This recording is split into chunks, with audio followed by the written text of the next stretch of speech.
Hello and welcome to techMAX, the show that satisfies your daily fix for science and technology news. I'm your host, Chi, and here are today's top stories. On this edition of techMAX, buses go about their business so that we can go about ours.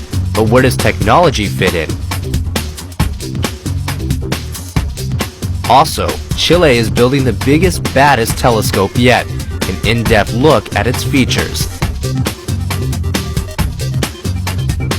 And the new Jaguar is a car that announces its presence loudly. All on today's techMAX.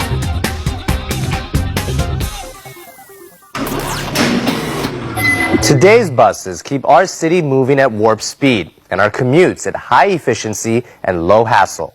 But it's not simply about figuring out routes. Several technologies, both new and emerging, have bolstered our buses in ways that we could have never imagined until now. The proof is right before your eyes. Think back to the last time you were on a bus. Unlike years past, there's no longer that stifling and sulfurous atmosphere, right? That's because some of the buses in Shanghai are newly equipped with a copper fin air conditioner. These copper fins have replaced the old aluminum, enhancing longevity and improving overall performance.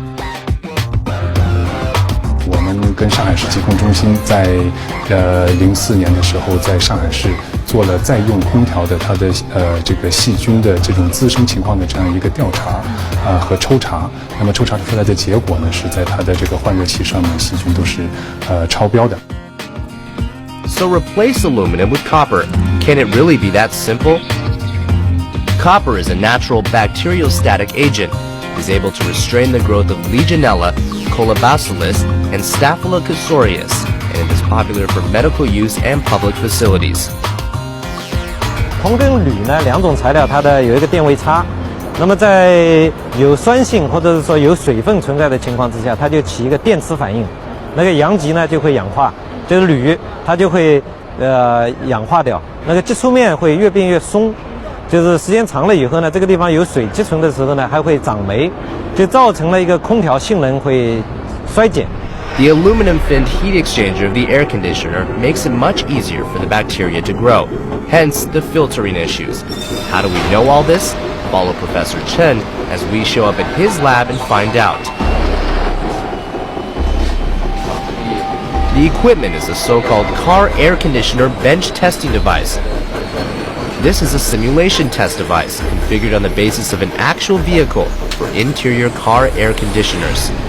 它是汽车空调叫全性能台，它测试的是汽车空调系统的性能和零部件的性能。现在主要的这个试验呢是对比分析，蒸发器用铝次片跟铜次片两种新的它的性能的差异，以及使用了比较长的时间，比如说1年以后、2年以后、3年以后它的性能的对比。Fins made of copper and aluminum have been set up and installed on the device. Some of them have undergone a neutral salt spray test, or NSS test, to stimulate the conditions under both copper or aluminum use for several years. 我们把那个不同的铜次片也好、铝次片也好，还有包括新的和旧的，就是使用不同时间的，都装在那里去测一下。固定好了以后，这两个蒸发器所在的这个环境的温度和湿度，我们是可以控制的。然后它蒸发器里面那个它入口的那个制冷剂的那个压力和温度，我们也是可以控制的。设置好了以后，就可以测量空气的进口和出口它的状态，这样我们可以看到它能量的交换的那个量是多少，这样我们就可以知道这个换热器的性能了。The copper fins become corroded after the NSS test, but in most cases, they don't even change colors. In other words, the results produced by the air conditioners stay the same. 铝的表面容易氧化，容易腐蚀，所以不管是轿车空调、家用空调或者是巴士空调，经过一段时间以后，可以非常明显的观察到它的表面的发霉的这个现象。像我们实验室做完实验以后，如果式样丢在那里不去管它，在夏天的时候很容易就长着一层霉。那么铜次片呢就没有这个情况。那么我们也对比测试过，就是发霉以后，它也会造成性能的下降，这个下降幅度也在10%几到20%几这样的一个范围。According to results determined by Professor Chen's team, the heat exchange ability compared to a new conventional aluminum-finned heat exchanger, can be anywhere from 3 to 10% more. But wouldn't such an experiment give rise to CO2 emissions? 这个就是我们一个制冷机的回收和冲注机，这个系统运行起来里面要走制冷剂的，然后它的里面有一个压缩机和一个真空泵，它可以就是用来抽真空和回收制冷剂。因为我们这个制冷剂它虽然说是不会破坏臭氧层的，但是它还会有一定的温室效应指数，在1000多，就是相当于二氧化碳的1000多倍。以前就是直接排放到大气中，这样其实是对环境很有害的。我们现在就可以把它回收过来，然后下一次再反复的使用。这样的话，我们一方面可以节约制冷机，另外一方面也可以对那个环境不会造成什么伤害。Luckily, where we have to take these conditions into consideration, scientists have already done so for us. From copper to aluminum sounds like a small step, but for our daily convenience, it makes all the difference. What can we see that hasn't been seen before? Just ask the makers of the latest and greatest eye in the sky. Next on techMAX. Remember the good old days where the only way to get somewhere was to go on foot or take one of those carriages that are pretty much the equivalent of fast walking? Glad those days are over. Now we can go anywhere, anytime, on anything. And a few of us are even getting creative with the results. The DOT is in the house, direct on-demand transport. For the time being, it only exists in London. It's a small, non-polluting vehicle that reduces traffic and travel time to a minimum, and even more importantly, encourages carpooling. Each unit can combine with another unit to create a larger unit. And boy, are you going to enjoy the way the vehicle works. The wheels are magnetically levitated by motors on either side of the unit. Sequential acceleration and braking allow the vehicle to turn, while the back wheel is in place for stability. The vehicle runs on Li-ion batteries, recharged by solar panels on the roof of the vehicle. The batteries can also be charged at any number of special zones in the city through induction charging. Basically, it's all the good parts of a personal vehicle with the cost and environmental goodness of public transport. Being able to travel to several locations in the city in a short amount of time is imperative to the modern professional.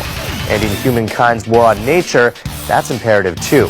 Getting these roller cars in every city, now there's a lovely thought.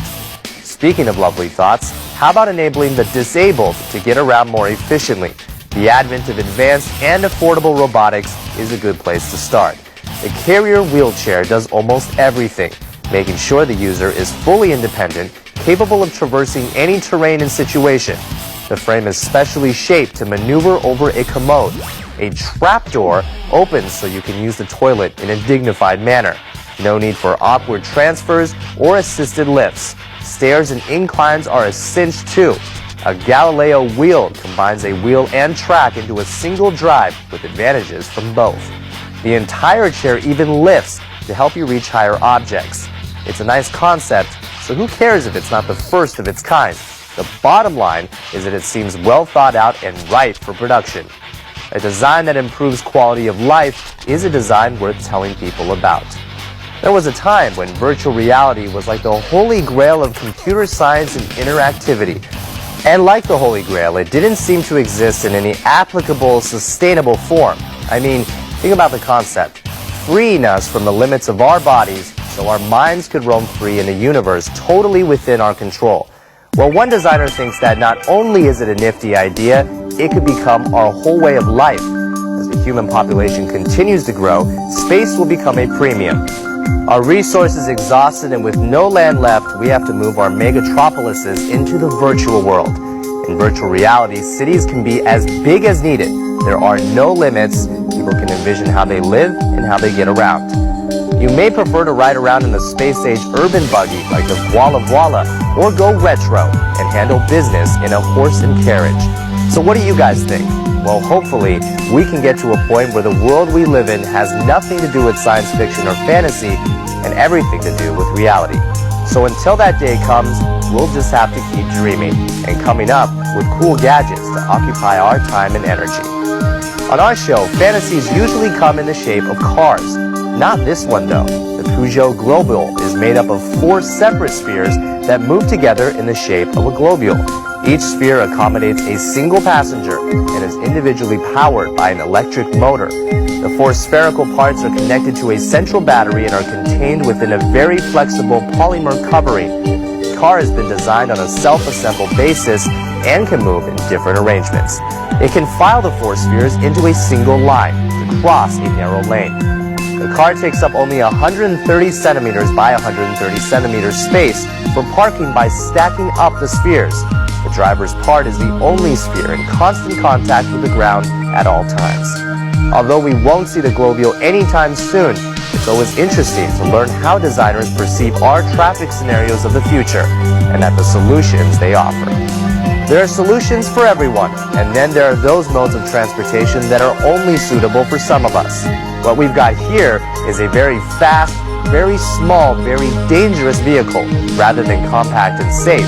It's called the Halbo, and it's got a front wheel motor combined with a sphere-formed rear wheel. The target user for this vehicle is a vibrant, eco-minded young individual. Speed On is half the size of the regular high-end motorcycle, and its full name is Halb Organissimus. Also, it's electric power. The front wheel is stationary, while the back tail turns left to right. It's like riding a motorboat, but once again, and we can't stress this enough, a very fast, a very small, and a very dangerous motorboat at that.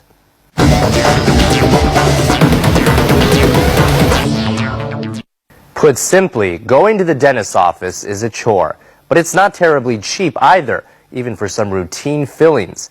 The latest in robotics is hoping to trim the costs and help make dentistry a little more bearable for everyone. Everyone but the dentists themselves, of course. Our increasing preoccupation with the way we look means a gleaming smile is every bit as important as skincare or the latest fashions, which means we're far more concerned by what a dentist is using to keep our teeth healthy. Traditional fillings are made from amalgam, which is a mix of various materials including silver, copper, mercury, and tin. Modern restorative materials like composites, zirconium, and porcelain all have to be tested for safety and durability during clinical trials. It's an extremely expensive process, which is why this chewing robot is being heralded by Britain's Bristol University as a breakthrough. Its designer is postgraduate mechanical engineer Daniel Robb. Replicates motion and it replicates biting forces, which are the main parameters, or one of the main parameters which affect dental wear. He claims other machines which test dental fillings and crowns do exist, but that this more accurately replicates all the motions and pressures exerted by the human jaw. It slashes the period of clinical trials from years to just days. Clinical trials last between 2 and 3 years. We can speed it up to 5 to 10 days. So the dental researchers who develop new dental restorative materials, composite material, porcelains, they have got a quick indication how materials behave in the future. Certainly there's no doubt the pressure for cheaper, longer-lasting alternatives to amalgam fillings is growing, but we might still need time to see the results of the test.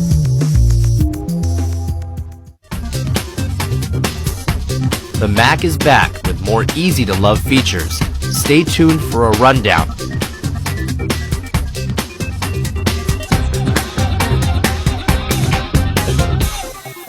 The mysteries of the universe are as vast and impenetrable as, well, the universe itself.